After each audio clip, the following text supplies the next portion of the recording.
Can we?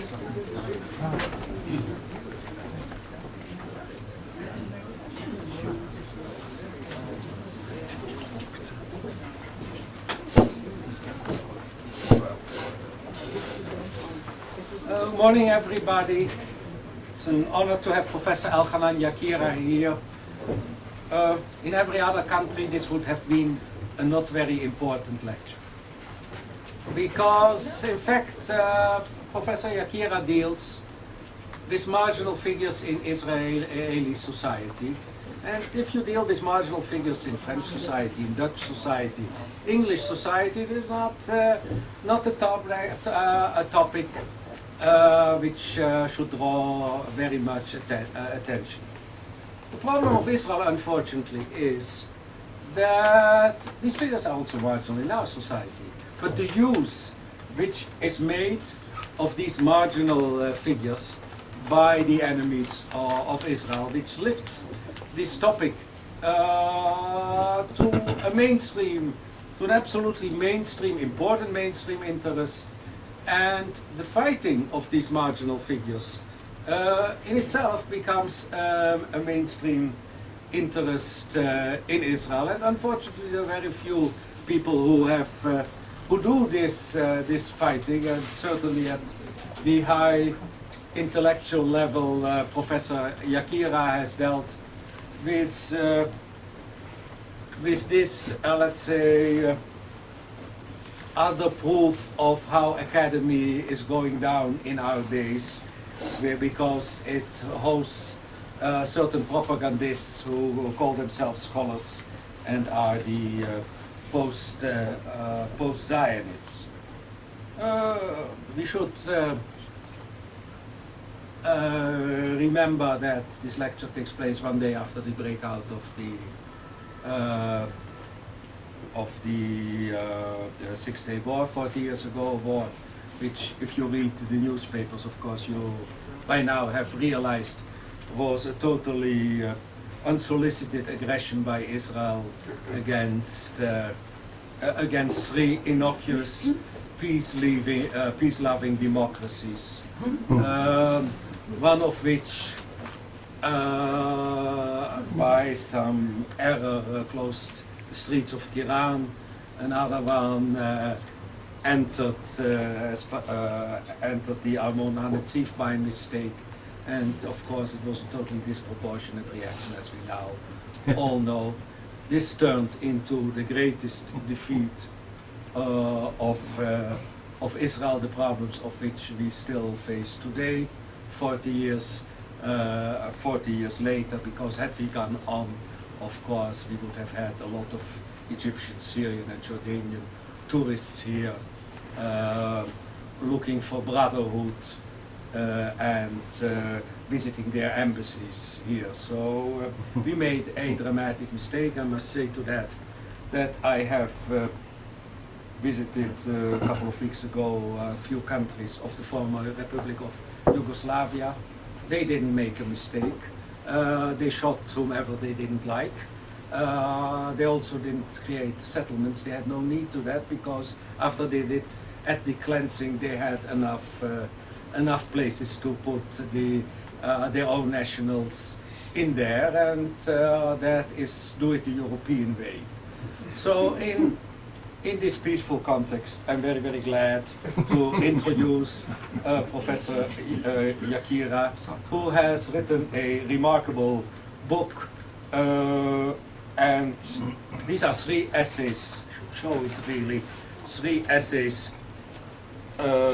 on denial, repression and delegitimization of Israel. He essentially deals with the middle of the three essays, how Israeli post-Zionists manipulate the Holocaust.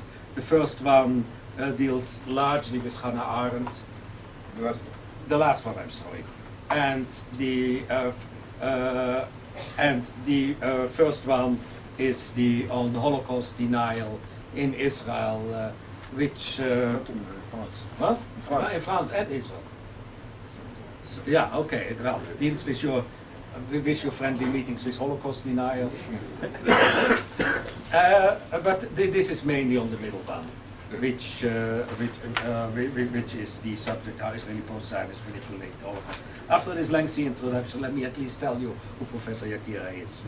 The head of the philosophy department at Hebrew University.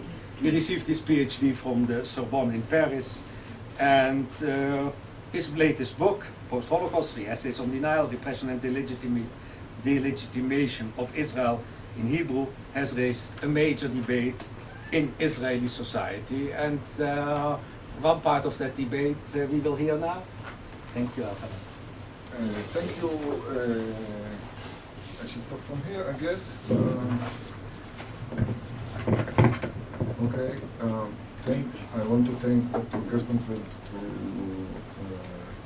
for having invited me to come here and to talk to this distinguished public. One good thing has come out of this book that I wrote, is that to being invited to such places, because I guess that the other books that I have written or on the train of writing would not make Dr. Gerstenfeld invited me here. The book, I shall say just a few words. It's actually been,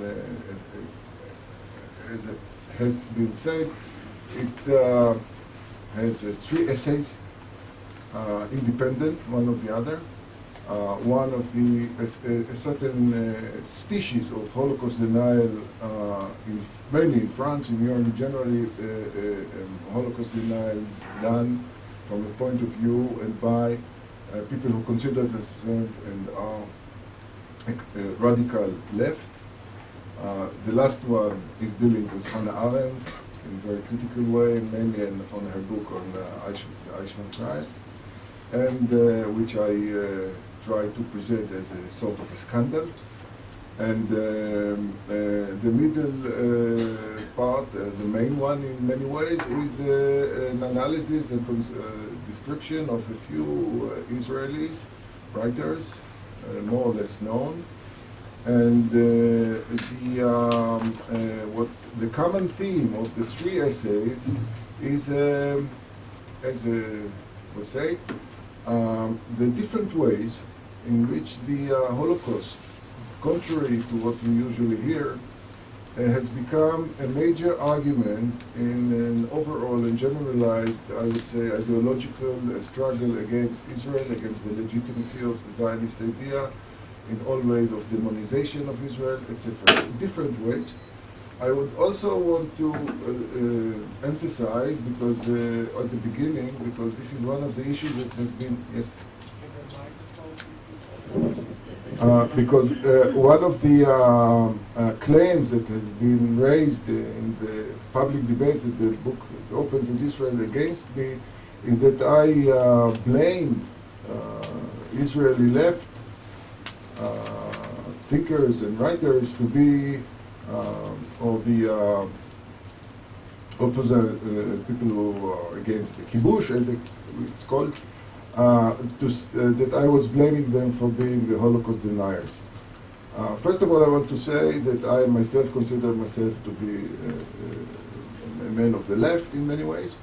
And I also want to say that there is no Holocaust denial in Israel.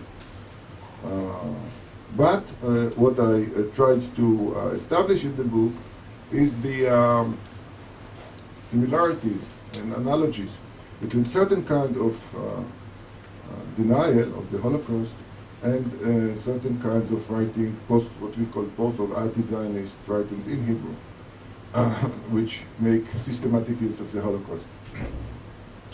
I would like to begin, actually I've already begun, but I would like to continue with an anecdote. A few weeks ago, I watched a debate on the BBC about the right of return. It was the animator was Tim Sebastian, which most of us know, and on his both sides were 4 people, two Israelis and 2 Palestinians, 2 Jewish Israelis and 2 Palestinians. One of them was Bassam Eid, the human rights activist, and Yossi Beilin, who both were against the realization of the right of return. On the other side was Ilan Pappé, and another Palestinian, whom I didn't know, I don't remember his name. Ilan, want to stress 2 points. Ilan Pappé began his presentation in telling his background, family background. He said his parents came at the early 30s from Germany because of Nazi persecution. Most of his family who remained in Germany were exterminated. And the next line was the necessity to implement the right of return of the Palestinians. This was the moral high ground from which he talked, was his Holocaust background. And he said, Israel must be forced, like South Africa, by violent means, to let the Palestinian refugees come back to their homes. On the other side, the people who were opposed, both Bassam Eid and Yossi Beilin explained why we shall not let Palestinians realize their right of return. What they said was, both of them came from pragmatical reasons, both Beilin and Bassam Eid. One thing was not heard in this discussion. The right of return of the Palestinians was more or less acknowledged by everybody. But one thing was not said, that as against this right of return of the Palestinians, there was another right. The right of the Jewish people for self-determination.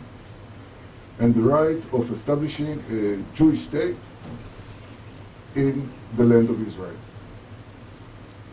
This was not said by none of the participants. I do not think that Beilin had any doubts about this right. But this is something which is not polite anymore to say in a civilized company in Europe and in other places. People don't say it. And the question is, why? How did it come that it has become such a politically incorrect matter to say the simple thing that in this tragedy of the Middle East there are two rights opposed to each other in what the Greek has already called tragedy. We have also a certain right, I believe, and it has become impolite to insist on it. It has become impolite to insist on it in Israel as well, in many circles. One of the things that I realized when I set up on writing this book, which I didn't mean to write, by the way, what I wanted to write at the beginning was a short article in which I wanted to react to a certain kind of literature in political thinking, which is becoming a sort of a canon in certain circles in Israeli academia. People like Carl Schmitt, Hannah Arendt, Giorgio Agamben. I don't know if these names mean much to all of you, but I wanted to react about this, and what meant at the beginning to be a short article has grown up into this book, 270 pages, more or less. So what I realized while working on the book, that there is a certain literature being written here in Israel, and of course with many connections to what is being written abroad, which undermines systematically this basic right to which I referred a few minutes ago. One of the amazing things is that one of the major arguments in this campaign, it's not an organized campaign, but the outcome, the bottom line is that there is a campaign. And one of the amazing things is that one of the major arguments systematically used is the Holocaust. And as I said, in different ways. Let me give you just one example to what I want to say by saying different ways. Maybe some of you have seen the controversy or debate that I had was somehow on Haaretz with Yosef Grudzinski. Professor Yosef Grudzinski is a very known and very much appreciated cognitive psychologist. He's been connected to Noam Chomsky, which is part of the story here, of course, but is really, as far as I know, I'm not very well acquainted with his work, but I know from friends and colleagues that he's considered to be a very serious scholar. He wrote a number of articles and a book in which he tells more or less, or pretend to tell a certain story about the attitude of the Yishuv, what we call Yishuv, of the Israeli leadership before the 48 war towards the Akurim, towards the Jews who were stranded in Europe after 45. But so, and he pretends, and in a sense he does indeed talk in the name of these people, of the survivors, of the victims. And he, as he defined himself at this article in Haaretz, he is not Makhish Shoah, he's not a denier of the Holocaust, but he is Madgish Shoah. He talks in the name of the Shoah. But this talking in the name of the Shoah leads to one basic conclusion, which is actually the same conclusion of these Holocaust deniers I'm talking about. And this is the undermining of the basic moral stance or moral justification of the state of Israel. What the kind of, maybe I would say a word about this, the kind of Holocaust denial that I am talking about, which is mainly, I know it mainly in France, as I said before, comes from the extreme or radical left. And some of these people, I would say, are not anti-Semite in the classical way. Just to give you one indication. One of the people I'm talking about, this is the man that I had the very strange opportunity to talk with for half a day, is the name of Pierre Guillaume. Pierre Guillaume was the owner and director of a small bookshop and publishing house by the name of the Lavier Top, and they published all the books of the Holocaust deniers, like Forisson and others, Serge Thion and others. Among the books that Guillaume published at the time, and he published it from ideological, he was completely identified himself with this claim, and he explained to me for hours about the lie of the Holocaust and the gas chambers and everything. This man, among the other things that he published, was the books by two books by Bernard Lazare, and he even added prefaces and introduction to these two books, in which he explained that anti-Semitism is not logically coherent. So we cannot say that he is anti-Semite in the classical way. And we know that at a certain point, at least, there were a few Jews linked to his operation. The known among them was by the way, Gabriel Cohen-Bandit, the brother of Danny Oved, who was for a time part of this group, and so the point is that what I want to say is that this man and the group around him are not anti-Semite in the classical way. They have one obsession, and this is Israel, Zionism. And he explained to me during these 5-6 hours of discussion that we had that it is very easy to see on the writings, on the websites that the people have now, what happened in Tehran a few some time ago, this deniers convention with the participation of some Jews. It's precisely the same thing. The Holocaust is not the issue.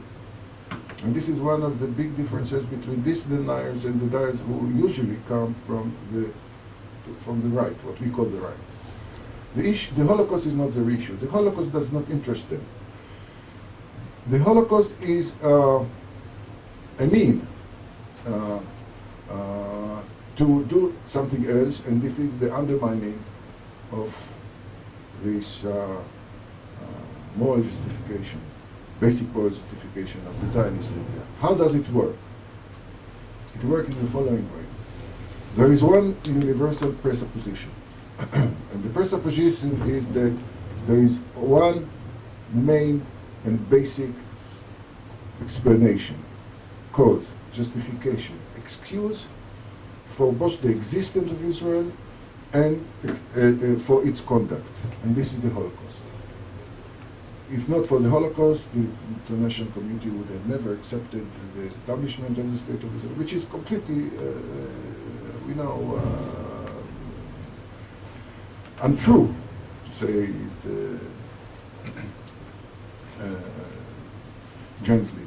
But without the Holocaust, so the story says, the international community would have never accepted the establishment of the State of Israel, would have never supported it financially, politically, morally, militarily, which are, without this support, of course, the Jews would have never been able to accomplish what they did.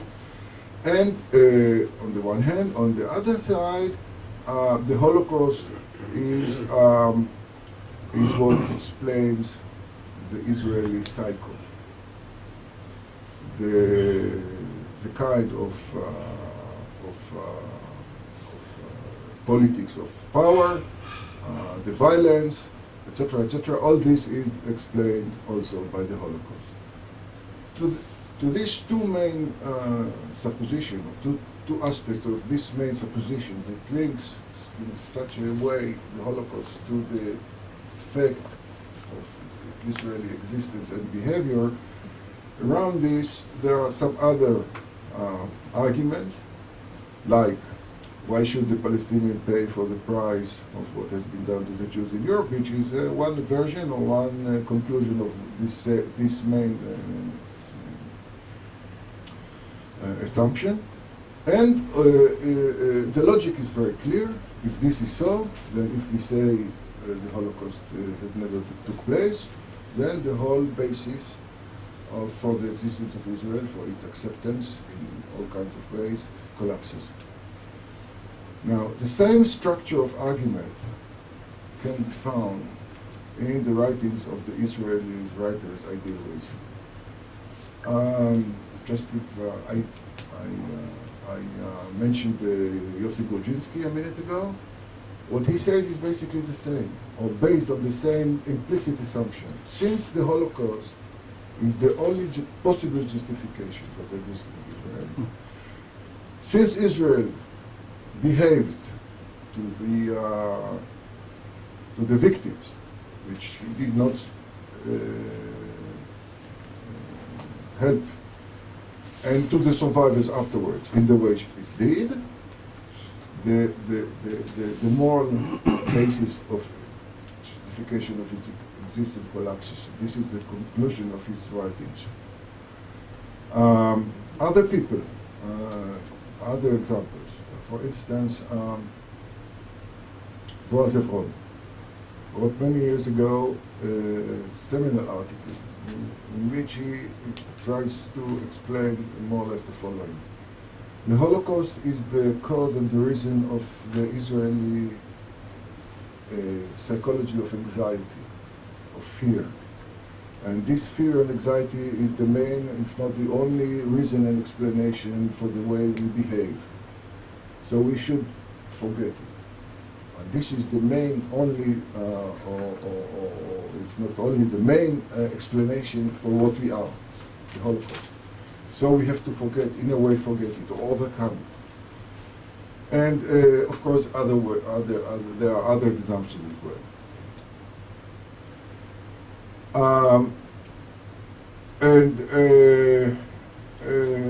When you see on this literature, which is being written in Israel, when you start reading it systematically the way I did for over a year, you realize that there is a phenomenon here. It's not something here and something there, some a lunatic here, some eccentric. There is a real phenomenon. There is a whole literature, an ecosystem, subculture. These people create a sort of intellectual community. They cite each other, they live, they create some kind of what I refer to in the book, and I had afterwards this term here and there, a sort of intellectual ghetto, in a sense, close to the otherwise. They seek each other, and it becomes a real presence in Israeli academia and in Israeli, I would say, cultural scene. And I would like to add here 2 or 3 points. I still have some 5 minutes. One of them, first of all, is the international phenomenon that connected to it. This is what we see here.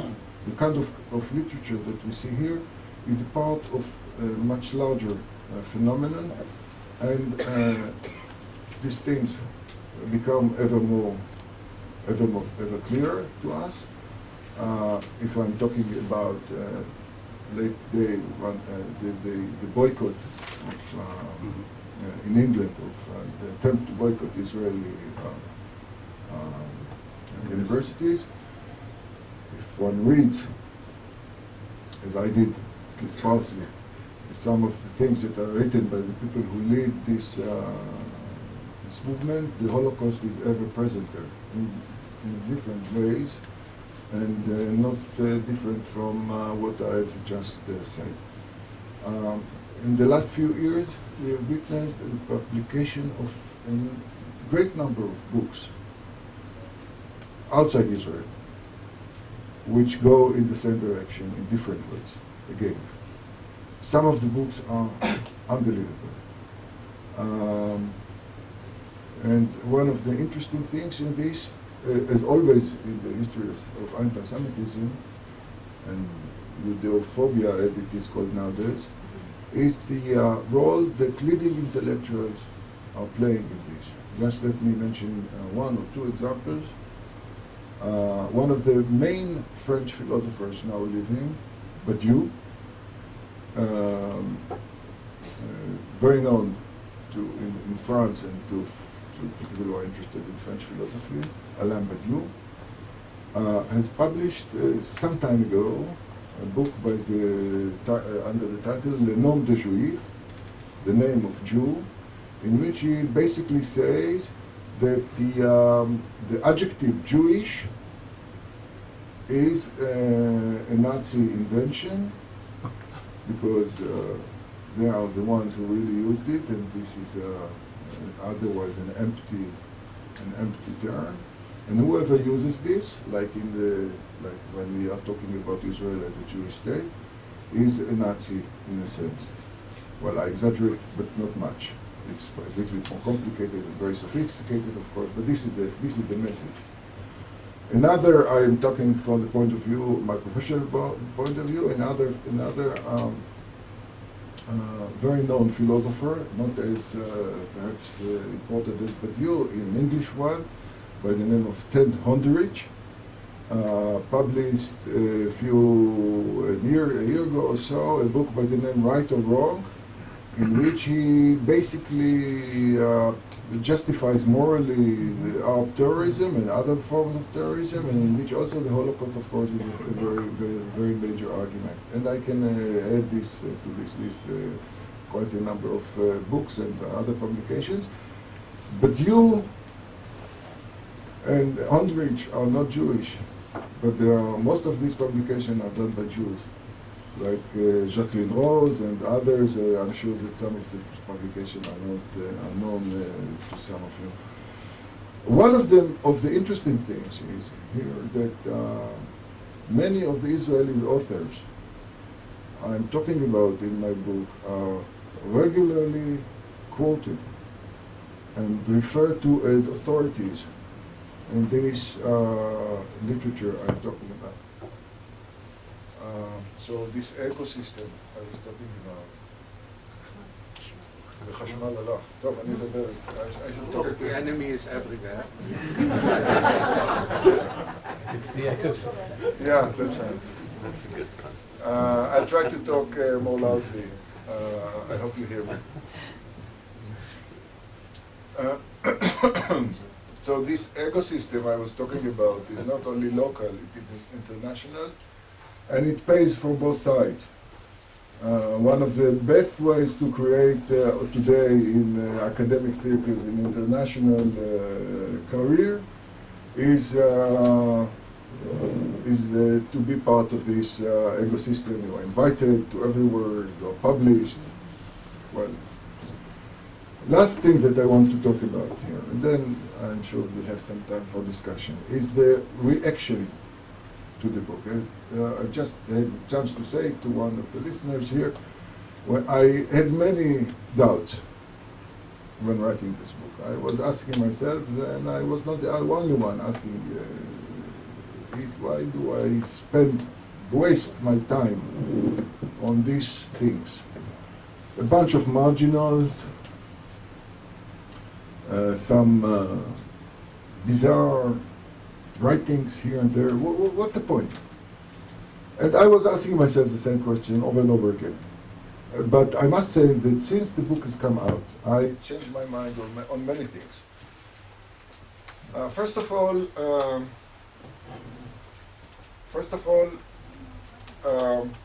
I was almost certain that the book will be buried.